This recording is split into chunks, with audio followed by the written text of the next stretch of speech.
শ্ৰীমদ ভাগবত শাস্ত্ৰ নবম স্কন্ধত মহামুনি শুকদেৱে মহাৰাজ পৰীক্ষিতৰ সন্মুখত এটা চৰিত্ৰ সম্পৰ্কে বৰ্ণন কৰিছে, এটা চৰিত্ৰ, বিশেষ চৰিত্ৰ, বেলেগৰ চৰিত্ৰ নহয়, ভগৱানৰ চৰিত্ৰ। তাৰ চৰিত্ৰ শ্ৰী ৰামচন্দ্ৰ ভগৱানৰ চৰিত্ৰ। এগৰাকী মৃত্যুমুখী লোকক ৰামচন্দ্ৰৰ চৰিত্ৰৰ প্ৰয়োজনীয়তাটো কি সেই কথা শুকদেৱে জানে, আৰু পৃথিৱীৰ এগৰাকী বৰিষ্ঠ আৰু বিচক্ষণ গুৰু নিৰ্গুণবাদী প্ৰভু মহামুনি শুকদেৱে মহাৰাজ পৰীক্ষিতক প্ৰভু ৰামচন্দ্ৰৰ চৰিত্ৰ বৰ্ণন কৰিছে।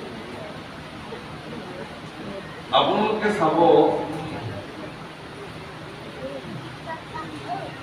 প্ৰভু ৰামচন্দ্ৰই প্ৰায় 10,000তকৈ অধিক কাল ৰাজত্ব কৰিছে। গুৰুজনাই কীৰ্তনত লিখিছে, কৰিলে ৰাজ্য 10,000 বছৰ। আৰু তেওঁৰ জীৱন যিটো পৰিক্ৰমা, সেই জীৱন পৰিক্ৰমা প্ৰভু ৰামচন্দ্ৰৰ বনবাসত যোৱা সেই 14 বছৰ কাল যদি বিয়োগ কৰা হয়, তেতিয়াহ'লে কিন্তু ৰামচন্দ্ৰৰ চৰিত্ৰ বুলি একো নাথাকে।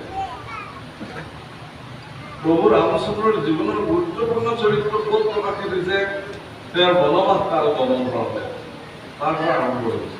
খুব ধুনীয়া মন কৰিবলগীয়া বিষয় এইটোৱেই যে যদিও প্ৰভু ভগৱান স্বয়ং ঈশ্বৰৰ অৱতাৰ আছিল, কিন্তু তেওঁৰ চৰিত্ৰত সাধাৰণ মনুষ্যৰ নিচিনাহে চৰিত্ৰ প্ৰকাশ কৰিছিল। তেওঁ যে ঈশ্বৰ, তাৰ অলৌকিকতা ৰামচন্দ্ৰৰ ক'তো প্ৰকাশ কৰা নাই। ৰামায়ণত নাই, বাল্মীকিকৃত ৰামায়ণতো নাই, গোস্বামী তুলসীদাসকৃত ৰামচৰিত মানসতো নাই, ক'তো নাই। যেতিয়া ৰাৱণক বধ কৰিছে, 14 বছৰ বনবাস কালৰ প্ৰায় সমাপ্তি ঘটিব লৈছে, তেতিয়াহে প্ৰভু ৰামচন্দ্ৰৰ চৰিত্ৰত ঐশ্বৰিক গুণ সম্পন্ন কৰিছে।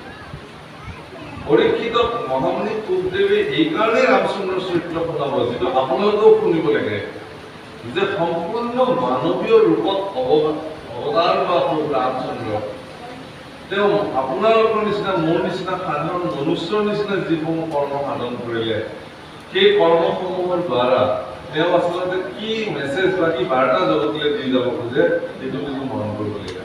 আৰু আপোনালোকে জানিব যে যেতিয়া পৰীক্ষিত ৰজাক ভাগৱত ক'বৰ কাৰণে মহামুনি শুকদেৱে আৰম্ভ কৰিছিল, তেতিয়া এজন ৰজাৰ উদাহৰণ শুকদেৱে পৰীক্ষিতক দিছিলে। তাক কোনজন ৰজা?